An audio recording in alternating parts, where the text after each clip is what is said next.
Hey guys, we've got some incredible news to share with you today. After owning our Starlink satellite internet dish for 2 months, we now have a function enabled on our account called roaming.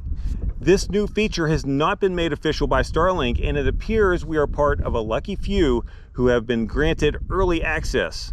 The roaming feature has allowed us to have Starlink internet service everywhere we've traveled since it's been enabled on our account, and this part really is the key. We've been able to do this without having to change our service address. For anyone who travels with Starlink or plans to travel with Starlink, this changes everything. In today's video, we'll review our experience while traveling with Starlink both pre and post roaming. We'll show you the speed tests from all the locations we've been to so far, and we'll talk about the performance in those locations. Okay, to give you some perspective, let's update you on our Starlink experience prior to roaming being enabled. As many of you have seen from our previous videos, Starlink worked extremely well for us while we were sitting on the Gulf Coast of Texas. If you haven't seen those videos yet, check them out in our Starlink playlist. We left our home base in Texas on January 31st, and to our dismay, our first 2 stops were a bust. For the first stop, we overnighted 10 miles off the highway with little to no cell service. I put the dish in our newly installed roof mount, and it went into what I like to call dead fish mode and stayed there. When it's in this mode, it's searching for satellites to connect to. Once it finds a strong satellite signal, it then rotates and orients itself to the optimal position to receive transmissions from the satellites passing overhead. But in this location, it never did that. It just stayed in dead fish mode. This was most likely because the closest service address that I could find was all the way up in San Angelo, Texas, which was 85 miles away. Even though this was very disappointing at the time, remember, this doesn't matter anymore now that we have roaming. The second overnight stop was in Las Cruces, New Mexico. Searching at this location, I couldn't find any open cells within 20 miles of our overnight stay, so I didn't even bother putting the dish up on the roof that night. There was this really huge Roadrunner statue at the rest stop made out of recycled materials and a gorgeous sunset as well that helped ease the pain of missing our Starlink that night. Well, the good news is things did improve from there, and we were able to get service in every location after this stop.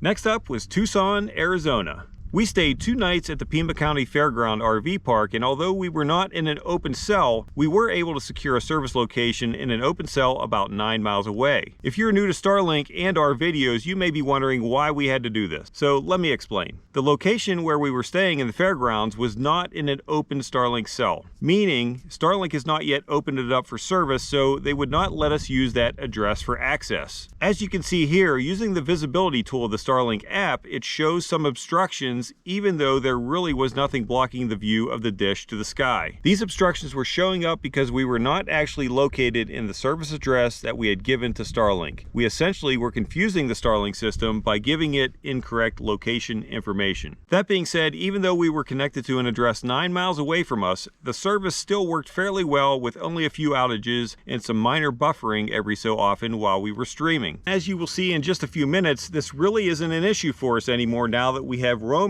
However, it was an issue that we had to deal with then, and it's still an issue that a lot of other people who travel with their Starlink are going to have to deal with until roaming is enabled for everyone. When we first arrived in our next location at Quartzsite, Arizona, the closest service address we could find was just over 17 miles away, and that really was still not close enough for us to receive a reliable signal. Fortunately, after only 1 day, we were able to get into a different cell only 4 miles away from us. Once connected there, we ran some speed tests, and the results varied, most likely due to us not sitting right at the service address that we gave to Starlink. Even so, we didn't have any issues streaming video or using any other internet functionality. After Quartzsite, we moved over to the south entrance of Joshua Tree National Park in California. Here we also had a hard time getting into an open cell, but again, after only 1 day, we snagged a spot just over 10 miles away from our campsite. Even though we had some outages, we were able to tailgate and watch the Super Bowl. Here we are in Borrego Springs, California, and again, we find ourselves in a closed Starlink cell. However, this time we didn't have any trouble securing a service address, which was only 2 miles from where we were camped, and as you can imagine, the service was very good due to this short distance. There were no outages to speak of, and speeds ranged anywhere from 58 to 231 megabits per second on the download, and from 3.26 to 12.26 megabits per second on the upload.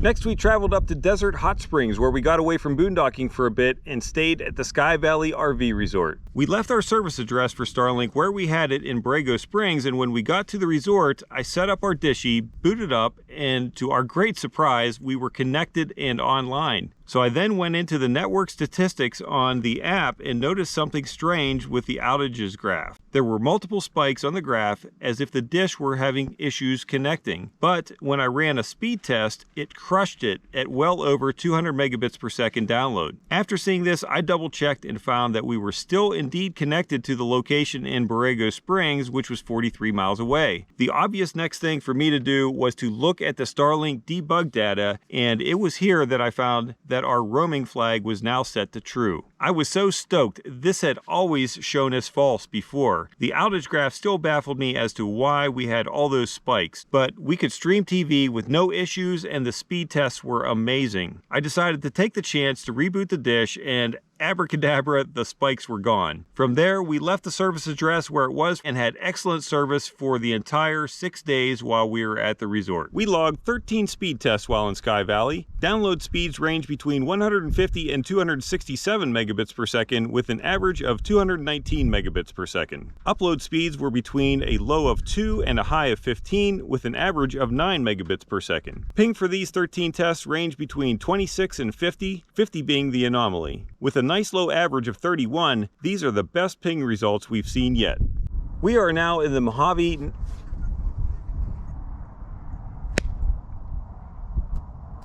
Adios, muchacho. We are now in the Mojave National Preserve, and yes, we left that service address all the way back in Borrego Springs, 135 miles from this location.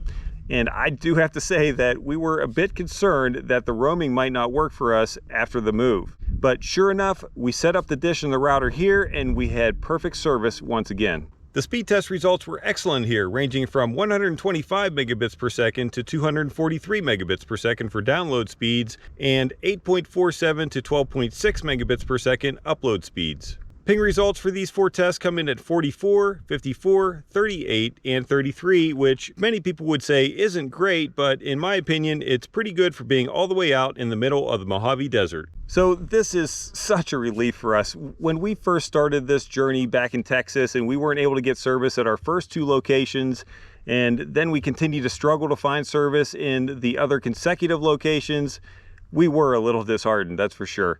And then we heard of this roaming feature in one of our Starlink Facebook groups and how there were a few select individuals who had the ability to move Starlink at will.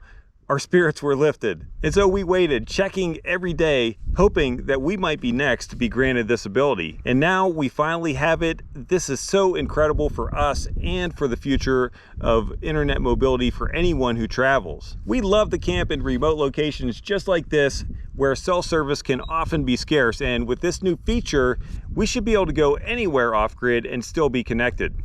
So stay tuned as we'll be moving locations weekly, testing out the roaming feature to its full capabilities and posting updates.